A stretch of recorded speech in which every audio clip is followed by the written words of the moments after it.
battu ce dimanche soir en déplacement à Rennes, l'OL a démarré la saison de la pire des manières face à des Rennais convaincants face à leur public, 3-0. Voilà les notes de la rencontre. Comme lors de leur dernière confrontation au mois de janvier, Rennes s'était imposé 3-2 à Lyon. C'est un match ouvert que nous ont offert le Stade Rennais et l'OL ce dimanche soir. Mais encore une fois, ce sont les Bretons qui ont su tourner la situation à leur avantage, et dans les grandes largeurs, 3-0. Avec 3 nouvelles recrues titulaires au coup d'envoi, le Norvégien Leo Østigard, le Finlandais Glenn Kamara, et le Danois Albert Grøneboek, les Rouges et Noirs ont su respecter le plan de jeu de Julien Stéphan à la lettre, à savoir aller chercher les Lyonnais et les étouffer d'entrée. Le prix à payer pour ce type de plan, c'est qu'il faut prendre tout ce qui va avec, y compris les risques que cela engage. Et c'est ce qui aurait d'ailleurs pu coûter cher aux Rennais, parfois laxistes, mais bien aidés par des Lyonnais incapables de profiter des espaces béants laissés dans le dos de leurs adversaires. Quoi qu'il en soit, ce sont bien les Bretons qui se montraient les plus dangereux, et très tôt dans le match. Dès la 3e minute, Ludovic Blas, bien servi par l'élégant Grøneboek, voyait sa frappe flirter avec le poteau de Perry. La fête bretonne, le cauchemar de l'OL.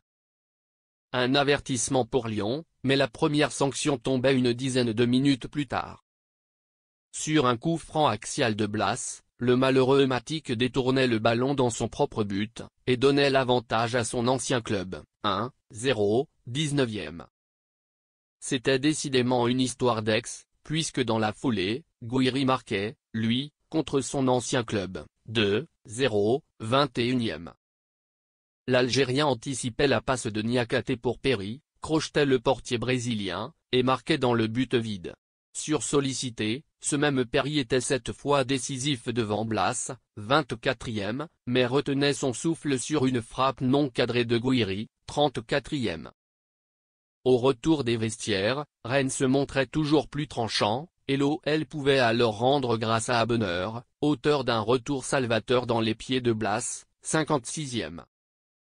À l'heure de jeu, la plus grosse situation lyonnaise était finalement une frappe non cadrée de Cacré, 62e, alors que Gouiri trouvait, lui, l'équerre, 66e. Le match était décousu, s'emballait aussi bien d'un côté que de l'autre, mais ça ne voulait pas sourire à Lyon. Mandanda repoussait un pénalty de Mika Outadze après une faute d'Assignon sur Malik Fofana, 71e.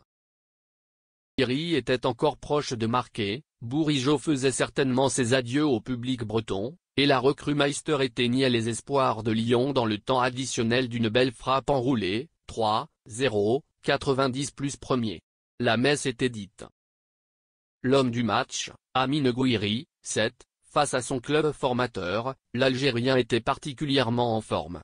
Il intercepte la passe en retrait de Niakhaté, avant de se jouer de Perrin pour marquer dans le but vide, 21e.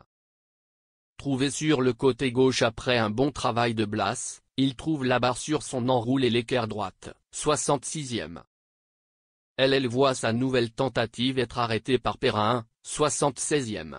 En plus de son but, l'attaquant finit avec 11 ballons dans la surface de réparation et une passe décisive en fin de match pour Henrik Vandelmeister, 90 plus premier.